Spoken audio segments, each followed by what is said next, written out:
I think मुझे लगता है कि मुझे काशिफ के पास अपने मल्टीपल पॉडकास्ट के लिए आना पड़ेगा। इतनी अच्छी बातें पता चल रही है, in fact being a cancer expert.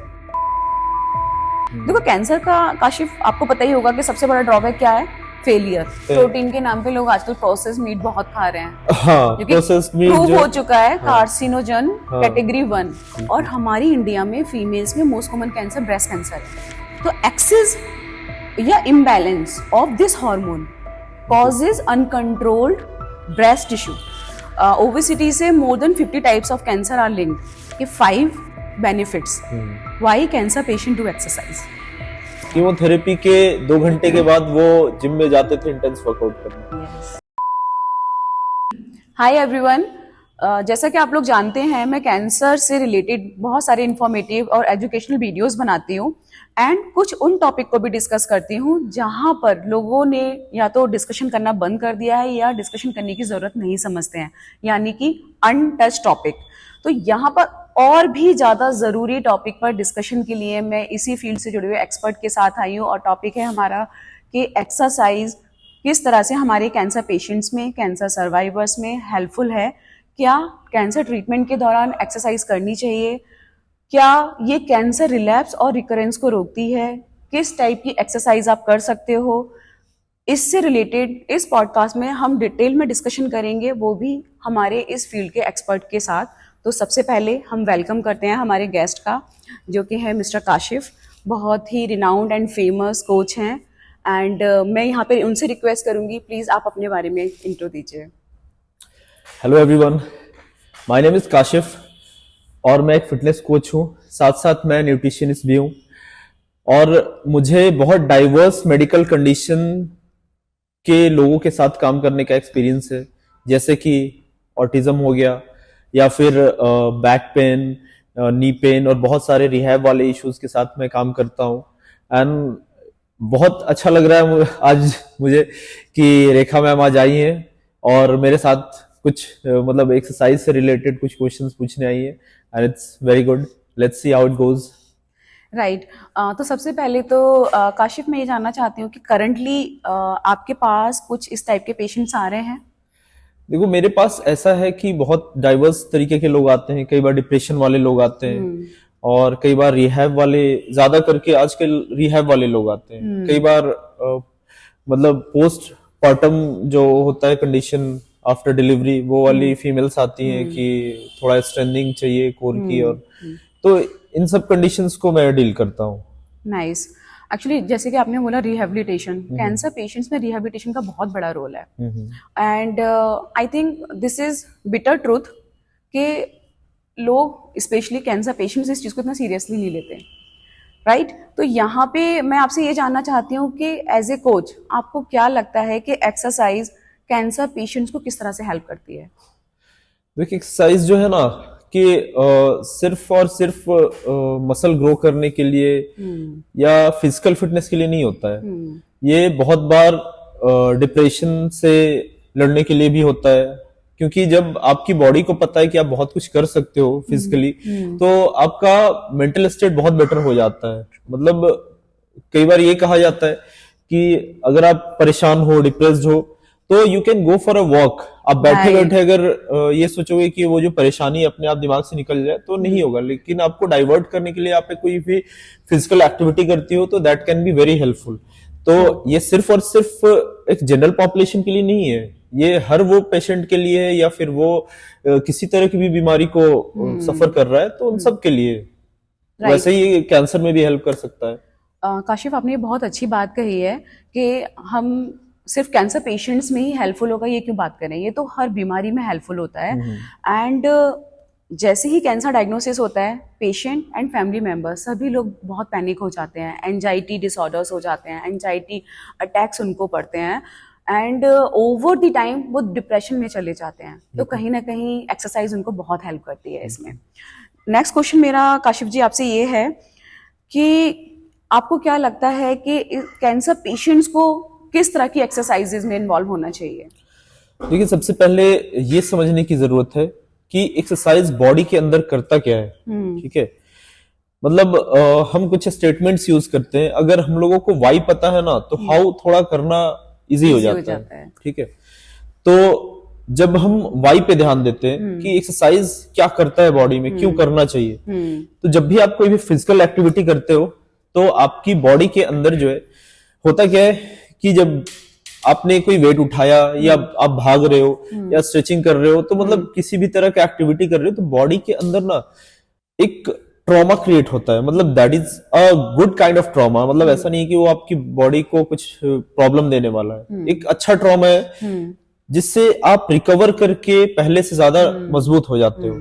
अब क्या हुआ, आपने मान लिया कि एक एग्जांपल दे रहा हूं मैं कि आपने डंबल उठाया 5 kgs का 10 रेप्स लगाए बाइसेप्स के लिए, तो यहाँ पे माइक्रो ट्रॉमा काउज हो जाता है। माइक्रो ट्रॉमा मतलब ये होता है कि मसल्स के अंदर बहुत ही माइक्रोस्कोपिक लेवल पे दरारें पड़ जाती हैं। अब उसको हील करने के लिए क्या होता है ना कि बॉडी की एक मैकेनिज्म है कि अगर कुछ टूटा है तो उसको हील करवाएगी, ठीक है। तो उस वजह से जो आपने खाना खाया है उसकी जो एब्जॉर्प्शन है बहुत बढ़ जाती है। तो जो ओवरऑल फूड आप बिना एक्सरसाइज के खा रहे थे और जब आप एक्सरसाइज करके सेम फूड खा रहे हो तो आपकी जो एब्जॉर्प्शन है वो 2x 3x ज्यादा होगी। और उस एब्जॉर्प्शन की वजह से क्या होगा, वहां पे हीलिंग होगी। और जैसा कि आपने देखा है, मान लिया एक एग्जांपल देता हूं कि दीवार पे आपने एक हथौड़ा मारा और एक दरार पड़ गई, तो होता क्या है कि आपने वहां पे एक प्लास्टर ऑफ पेरिस या एमसील या कुछ भी लगा के एक लेयर बनाया, तो उसके बाद ना बाकी सब पार्ट डिफरेंट दिखेगा और ये वाला पार्ट थोड़ा सा मोटा दिखेगा जहां पे वो लगा है वो चीज। तो वैसे ही मसल के ऊपर भी क्या होता है, एक एक्स्ट्रा लेयर बन जाता है, तो धीरे धीरे करके वो स्ट्रांग होना शुरू हो जाता है।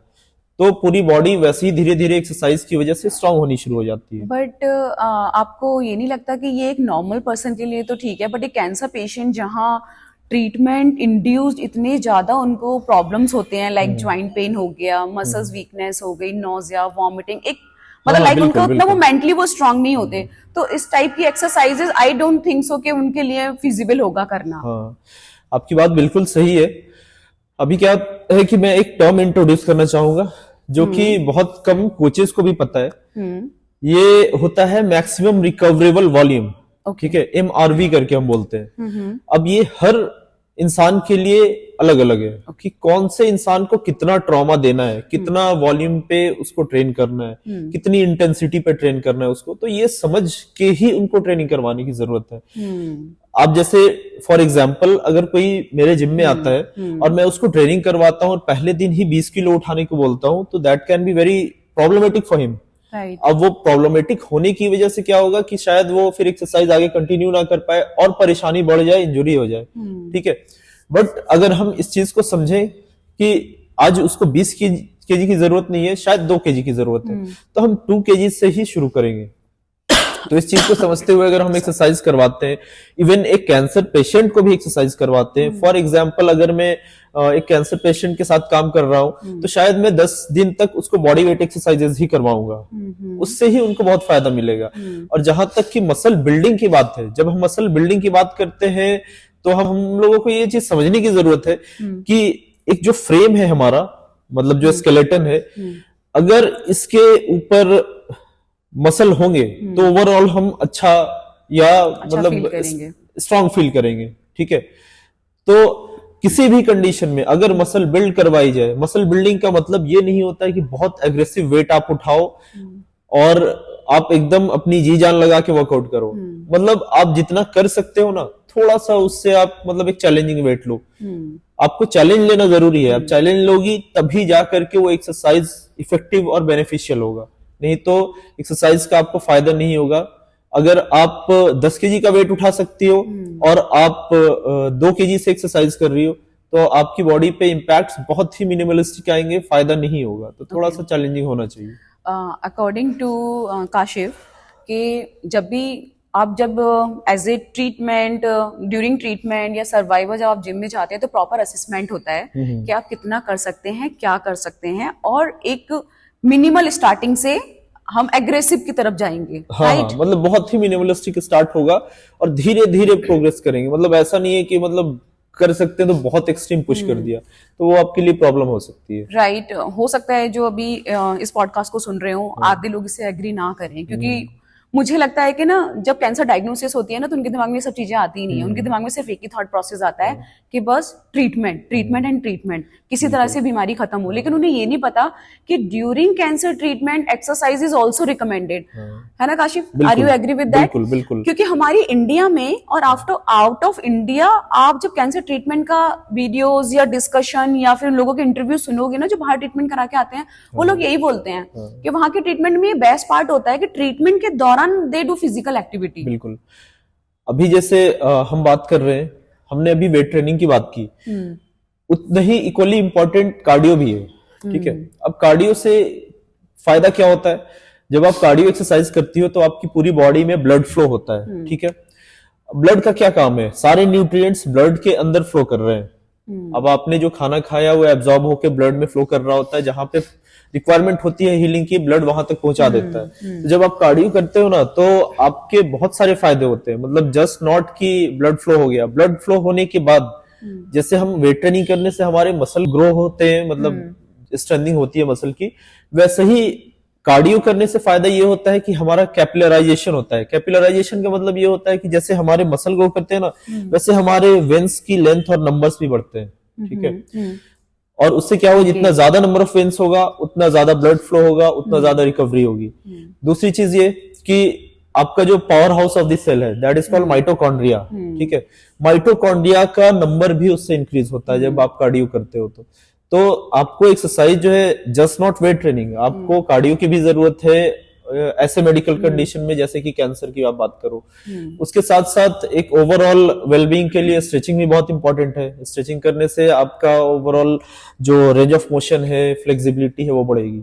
तो आपका जो एक्सरसाइज है वो सभी चीजों का मिक्सचर होना चाहिए, weight training, cardio and stretching. Right. According to Kashif, उन्होंने मतलब बहुत ही हमें रूट लेवल पे जाके चीजें समझाई हैं, क्यों जरूरी है, कैसे काम करता है। But being a cancer expert, अगर मैं अपना ओपिनियन दूं तो एज ए कैंसर पेशेंट और कैंसर सर्वाइवर के लिए एक्सरसाइज इसलिए बहुत जरूरी है क्योंकि एक तो उनका मूड एलिवेशन होगा, जैसे कि काशिफ जी ने बताया कि एक्सरसाइज कहीं ना कहीं आपको मूड एलिवेट करती है। वो मतलब आपके जो हैप्पी हार्मोन्स हैं, डोपामिन, वो रिलीज होते हैं। वो रिलीज होते हैं।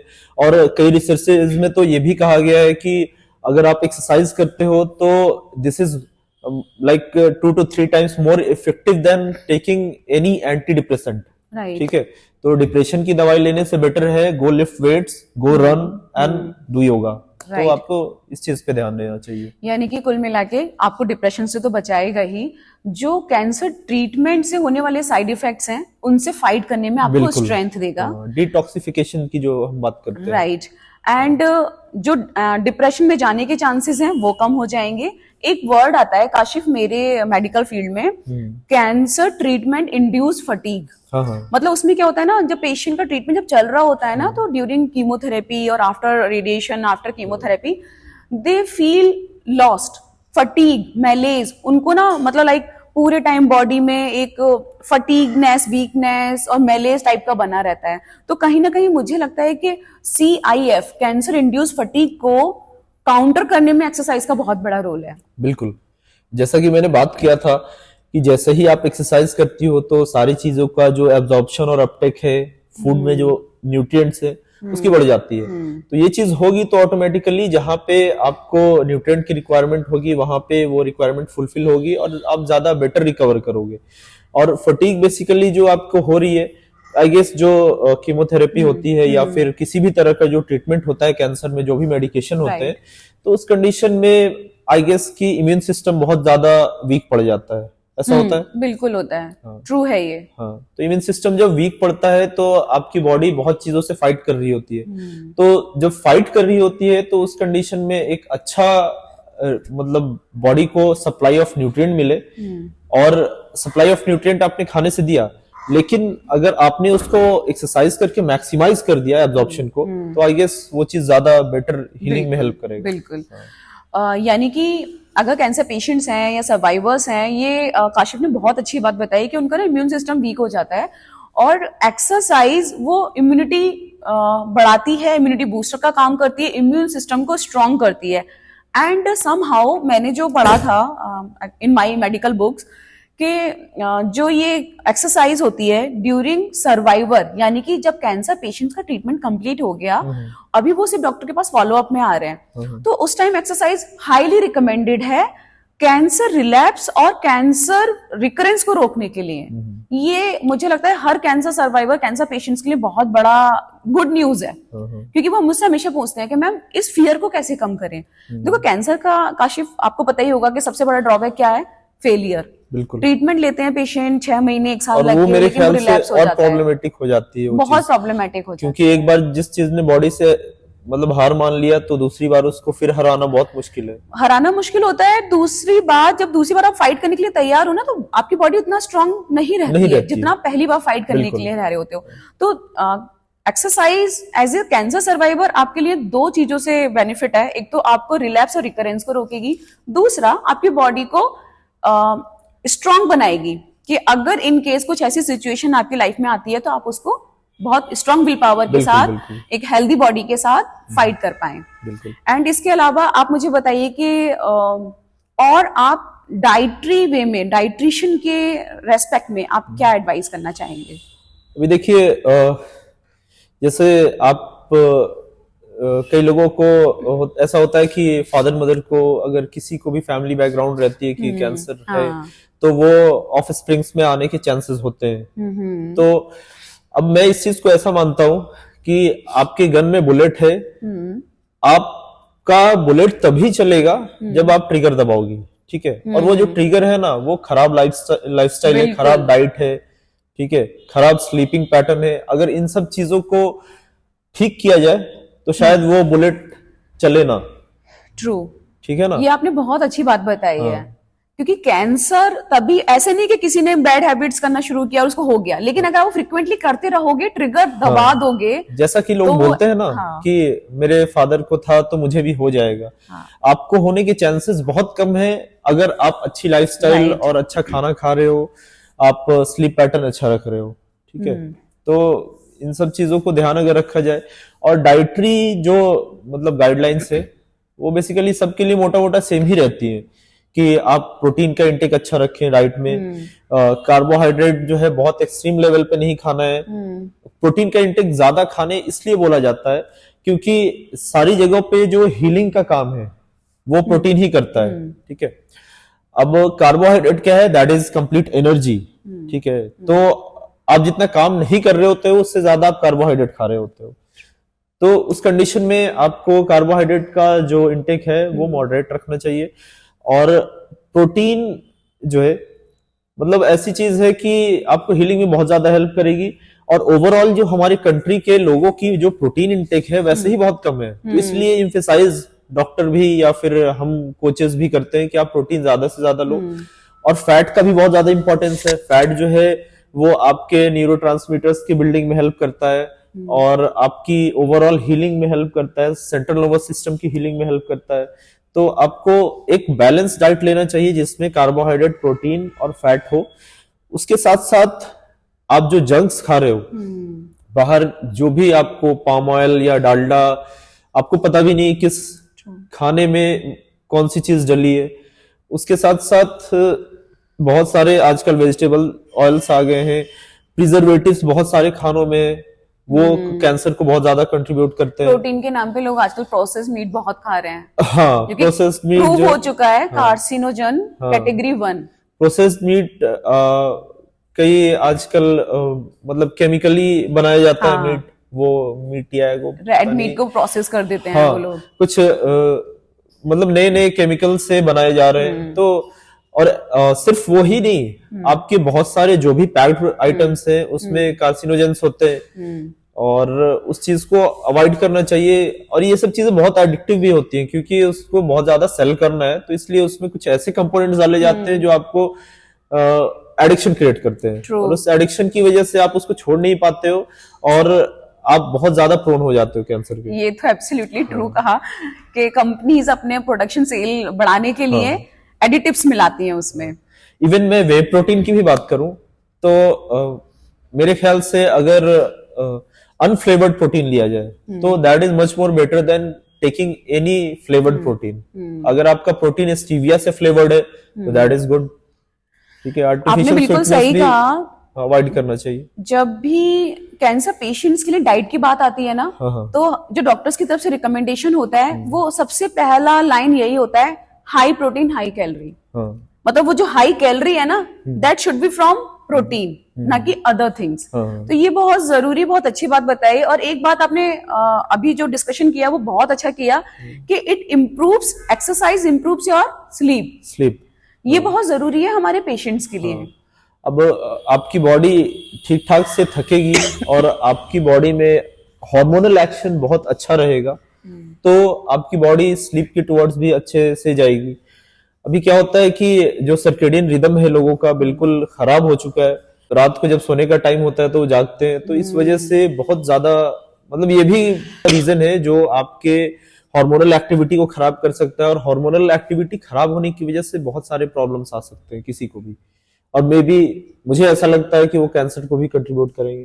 काशिफ, आपने ये बहुत अच्छी बात छेड़ी है कि जो एक्सरसाइज होती है वो हमारे हार्मोन्स को रेगुलेट करती है, specially in female oestrogen.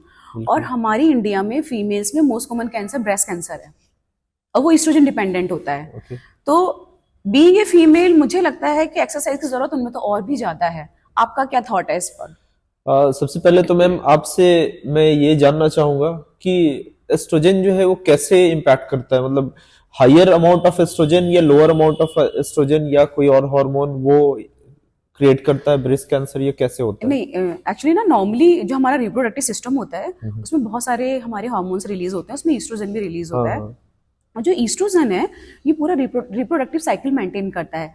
During reproductive cycle ये ब्रेस्ट टिश्यू को अच्छा ग्रो कराता है। जब फीमेल प्यूबर्टी में जाती है तब ब्रेस्ट टिश्यू को डेवलप कराता है। तो एक्सेस या imbalance of this hormone causes uncontrolled breast tissue.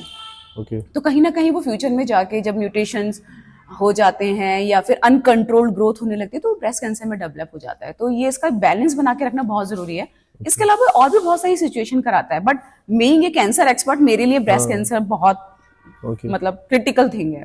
तो कमिंग टू योर क्वेश्चन कि हार्मोनल बैलेंस कैसे क्रिएट करता है एक्सरसाइज, मतलब हाँ, यस कि आपका क्या थॉट प्रोसेस है, कितनी फीमेल्स इसके लिए ओरिएंटेड हैं, कितना वो जिम ओरिएंटेड हैं, कितना वो हेल्थ कॉन्शियस हैं, इसमें आपका क्या कॉल है बीइंग ए कोच? बहुत ही रेयर फीमेल्स होती हैं जो सच में जिम के अंदर एक्सरसाइज कर रही होती हैं जो उनको करना चाहिए। मोस्ट ऑफ द फीमेल्स जो आएंगी वो ज्यादा करके जुम्बा या फिर रनिंग ट्रेडमिल पे यही सब कर रही होती है, लेकिन उनको ये समझना चाहिए कि बेटर हार्मोनल हेल्थ के लिए उनको वेट ट्रेनिंग बहुत करना जरूरी है। अगर वो करेंगी तो मतलब उनका जो ओवरऑल हार्मोनल हेल्थ है वो बहुत बेटर हो जाएगा। आजकल पीसीओडी भी बहुत ज्यादा हो रहा है, तो इस कंडीशन को रेगुलेट करने के लिए और ओवरऑल हार्मोनल हेल्थ को मेंटेन रखने के लिए वेट ट्रेनिंग फीमेल्स को बहुत ज्यादा हेल्प कर सकती है। ठीक है, अब जब हार्मोनल हेल्थ की बात करते हैं तो हार्मोन जो है वो आपके पूरे मेटाबॉलिज्म को कंट्रोल करता है। आप ओबीज वाले कैटेगरी में ना चले जाओ, इसलिए आपका बेटर हार्मोनल हेल्थ होना बहुत जरूरी है। ओबेसिटी जो है आज के टाइम पे फीमेल्स में मैं बहुत ज्यादा देखता हूँ, क्योंकि एक जो कल्चर है बन गया है कि मैं घर के बहुत ज्यादा काम कर रही हूँ तो मुझे कोई एक्सरसाइज करने की जरूरत नहीं है। बट आप जब देखोगी तो ओवरऑल दिन का जो एनर्जी एक्सपेंडिचर है वो बहुत कम होता है। घर में कितना ही आप काम करके मेंटली हो सकता है थक जाओ, लेकिन फिजिकली आप नहीं थक रहे हो घर पे काम करके, चाहे आप कितना भी काम कर लो। मुश्किल से 2000-2500 स्टेप्स होते होंगे पूरे दिन में। तो इसकी वजह से जो है ना डायबिटीज और थायराइड और पीसीओडी और जो भी मेडिकल कंडीशन में बहुत ज्यादा ग्रो कर रही है, ओबेसिटी बहुत ज्यादा ग्रो कर रही है। और ओबेसिटी जो है मुझे ऐसा लगता है कि one of the biggest cause है कैंसर का। आपको ऐसा लगता है? ट्रू। ओबेसिटी से more than 50 types of cancer are linked. Kashif, ये बात आपने बिल्कुल सही कही। जो ओबीस फीमेल्स होती है ना, उनमें जो एस्ट्रोजन लेवल होता है ना वो डबल होता है। अच्छा, तो जो ये जो एस्ट्रोजन लेवल अनरेगुलेटेड मैनर में बॉडी में फ्लो कर रहा है, ऑब्वियसली वो प्रॉब्लम क्रिएट करने वाला है। किसी भी चीज का एक्सेसिव या कम होना बॉडी के लिए प्रॉब्लमेटिक है। तो एक रेंज में रखने के लिए जो है एक्सरसाइज जो है बहुत ज्यादा इंपॉर्टेंट है। हर एक लेवल पे फीमेल्स के लिए बहुत ज्यादा हेल्पफुल है, इवन मेंटल स्ट्रेंथ के लिए, फिजिकल स्ट्रेंथ के लिए और ओवरऑल वेलबींग के लिए। कभी भी लाइफ में आपको फंक्शनल चीजों के लिए जरूरत पड़ सकती है, जैसे कि कुछ कैरी करना है तो वेट ट्रेनिंग आप करते हो, तो कुछ हेवी चीज भी उठा के मूव करना हो तो आप बड़े आराम से कर सकती हो। तो बहुत सारे बेनिफिट्स हैं एक्सरसाइजेस के, नॉट ओनली कि आप सिर्फ एक फिजिकल हेल्थ के लिए ही कर रहे हो, आपका ओवरऑल बेनिफिट मिलता है उस चीज की वजह से। ओके काशिफ, अगर मैं लास्ट में आपसे ये पूछना चाहूँ हाँ। कि 5 benefits why cancer patient do exercise. सबसे पहला बेनिफिट जो है वो उनको मेंटल रिलैक्सेशन देगा, ठीक है, मेंटली वो स्ट्रांग होंगे। दूसरा, एक हैप्पीनेस वाली फीलिंग आएगी जब हम एक्सरसाइज करते हैं, तो आपके हैप्पी हार्मोन्स जो है बॉडी के अंदर रिलीज होते हैं, तो एक हैप्पीनेस और सेटिस्फैक्शन वाली फीलिंग आती है। तीसरी ये चीज कि फिजिकल स्ट्रेंथ आएगी। फिजिकल स्ट्रेंथ आएगी दैट मीन्स कि आप कोई भी काम करना चाहो या फिर बॉडी में जब वीकनेस फील होती है तो प्रॉब्लम होता है, तो आप जब स्ट्रांग फील करोगे तो ओवरऑल लाइफ आपकी अच्छी चलेगी। चौथी चीज ये है कि जब एक्सरसाइज हम करते हैं या किसी भी एक्टिविटी को करते हैं तो खाने का जो ओवरऑल एब्जॉर्प्शन है वो बहुत बेटर हो जाता है, ठीक है। अब पांचवी ये चीज है कि जब आप एक्सरसाइज करते हो तो आपको बीमारियां लगने के चांसेस, जो इवन कैंसर, जैसा कि मैंने बात किया था कि ट्रिगर चलेगा नहीं जब तक आपने लाइफस्टाइल को खराब नहीं किया है, तो ओवरऑल एक्सरसाइज करोगे तो कैंसर लगने के चांसेस, या फिर आपको कैंसर हुआ है तो उस कंडीशन में रिकवर करने के चांसेस, या आपने रिकवर कर लिया है उसके बाद आपको हमेशा के लिए ठीक रहने के चांसेस बहुत ज्यादा हैं। तो ये सब सारे बेनिफिट्स हैं एक्सरसाइज करने के। ओके अगर मैं आपसे कहूँ top 3 exercises for cancer patient and survivor. देखिए, एक्सरसाइजेस जो है वो बेसिकली 3 कैटेगरीज में डिवाइडेड है। पहला तो वेट ट्रेनिंग है, दूसरा आपका कार्डियो एक्सरसाइज है, जो भी आप ऐसी एक्सरसाइज जिसमें आप हार्ट रेट को एलिवेट करते हो। तीसरा flexibility exercise, yoga and all, ये सब सारी चीज आ जाती है। तो आपका जो एक्सरसाइज होता है ना, वो तीनों चीजों का कॉम्बिनेशन होना चाहिए। आपने वेट ट्रेनिंग भी किया, वेट ट्रेनिंग में बेसिकली आपको मोटा मोटा एक्सरसाइज करनी होती है, जैसे कि स्क्वाट, डेडलिफ्ट, जो फंक्शनल मूवमेंट है जो आप डे टू डे लाइफ में यूज करती हो। जैसे आप स्क्वाट करना है तो किसी चीज को लिफ्ट करने जैसा है, ओवरहेड प्रेसेस, किसी चीज को नीचे से उठा के ऊपर रखने का process, that is called overhead press. तो हम जो डंबल प्रेस या बारबेल प्रेस करते हैं तो वो कुछ वैसा एक्सरसाइज हो गया। डेडलिफ्ट हो गया, डेडलिफ्ट से लोग बहुत ज्यादा डरते हैं, लेकिन आप एक मॉडरेट वेट पे डेडलिफ्ट कर रहे हो तो आपके लिए बहुत ज्यादा बेनिफिशियल है। आपकी लोअर बैक को स्ट्रेंथन करेगा, आपके पूरे स्पाइन को स्ट्रेंथन करेगा, कोर को स्ट्रेंथन करेगा, ठीक है। तो ऐसे एक्सरसाइजेज जो आप डे टू डे लाइफ में यूज करते हो, आप वेट ट्रेनिंग के अंदर वैसे सिमिलर एक्सरसाइज करने की कोशिश करो। दूसरा, किसी भी फॉर्म ऑफ कार्डियो का आप जरूर डालो वीक में 2 दिन कम से कम, जैसे कि स्विमिंग हो गया, साइकिलिंग हो गया, या फिर इवन जिम में अगर करना चाहो तो ट्रेडमिल, क्रॉस ट्रेनर्स, साइकिल्स, ये सब सारी चीजें कर सकते हो। उसके बाद 1 या 2 classes of yoga and stretching भी वीक में होना चाहिए। तो एक कॉम्बिनेशन ऑफ तीनों चीज का अगर आप मेंटेन रखते हो वीक में, मतलब मुश्किल से मुश्किल आप 4 दिन भी अगर आप करते हो एक्सरसाइज तो आपके लिए बहुत बेनिफिशियल है। ओके अभी मैं आपसे कहूँ कि ऐसे कौन से मोटिवेशनल टिप्स आप उन्हें देना चाहोगे जो उन्हें मोटिवेट करें ये चीजें कंटिन्यू करने के लिए, क्योंकि being a cancer patient and cancer survivor it's very difficult. तो ऐसे कौन से मोटिवेशनल टिप्स आप उन्हें देना चाहोगे? मोटिवेशनल टिप्स ऐसा कौन सा मोटिवेशनल किक? मोटिवेशनल किक ऐसा मैं बस ये उनसे बोलना चाहता हूं कि देखो, एक कमजोर जिंदगी जो है ना वो अच्छी नहीं होती है। मतलब आपको अंदर से कमजोरी वाली फीलिंग आए, एक तो जिंदगी बहुत छोटी है, 60 साल 70 साल की जिंदगी है, उसमें भी आप कमजोर फील करके जी रहे हो।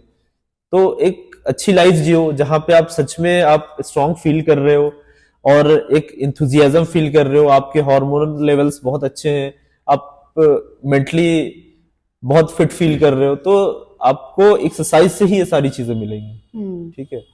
तो दिस इज द मोटिवेशन, मेरे लिए तो यही मोटिवेशन है कि एक छोटी जिंदगी है जहां पे मैं अपना स्ट्रॉन्गेस्ट वर्जन में अपना चेज कर रहा हूँ, जहां पे मैं बहुत मजबूत बन के रहूं और इस चीज को हमेशा कंटिन्यू करता रहूं और अपने ओल्ड एज में भी कंटिन्यू करता रहूं। तो ये है मेरे लिए बेसिकली मोटिवेशन। सो काशिफ, आप इतने ज़्यादा हेल्थ ओरिएंटेशन सेशन में इन सब में फोकस्ड हो, आपने कुछ कैंसर पेशेंट्स भी ट्रीट किए हैं, ऐसा कोई पर्सनल इंसिडेंस जिसने आपको बहुत टच किया हो? देखिए, ऐसा है कि मैंने 3-4 लोगों से ऐसा ट्रेनिंग करवाया है जो कि रिकवर करके आए थे। अब मैं कुछ एक दो स्टोरीज शेयर करना चाहूंगा उसमें से। एक छोटा बच्चा था, 12-15 साल का था वो, उसको सार्कोमा था शायद, ऐसा कोई कैंसर होता है। तो वो जो है ना, तो उसके डॉक्टर ने रिकमेंड किया था कि आप जो है इसको वेट ट्रेनिंग कराओ और ओवरऑल ठीक ठाक एक्सरसाइज जिम के अंदर करवाओ। तो थैंक्स टू दैट डॉक्टर कि उनको ये समझ में आया कि एक्सरसाइज की कितनी ज्यादा इंपॉर्टेंस है। बिल्कुल, खासकर जब ग्रोइंग चाइल्ड हो। हाँ, तो उसको मैंने धीरे धीरे मतलब ट्रेनिंग करवा के और उसको स्ट्रांग बनाया, वो अब काफी अच्छा एक्सरसाइज करता है। दूसरा कंडीशन एक और था, जिनको माउथ कैंसर था, वो भी रिकवर कर गए थे और डॉक्टर ने अगेन उनको रिकमेंड किया था कि आपको एक्सरसाइज करने की जरूरत है और स्पेशली वेट ट्रेनिंग करने की जरूरत है।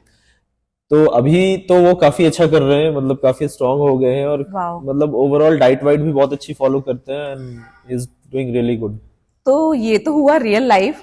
रियल लाइफ में आप किसको अपना इस Real life फील्ड से में रिलेटेड? तो ऐसा है कि ये एक दो केसेस तो सभी को पता है, वैसे तो बहुत लोगों को हुआ होगा, बट ये केसेस जो हैं वो लगभग लोगों को पता ही है कि युवराज सिंह है और संजय दत्त है। मैं रिसेंटली संजय दत्त का पॉडकास्ट देख रहा था, वहां पे उन्होंने बोला कि उनका जो थेरेपी होता है, ये शायद कीमोथेरेपी जो हाँ, होता है, उनका कीमोथेरेपी हुआ हाँ, था। कीमोथेरेपी के 2 घंटे के बाद वो जिम में जाते थे इंटेंस वर्कआउट करने। यस। एंड उनको वो चीज मेंटली और फिजिकली स्ट्रांग बनने में उस चीज ने बहुत ज्यादा हेल्प किया।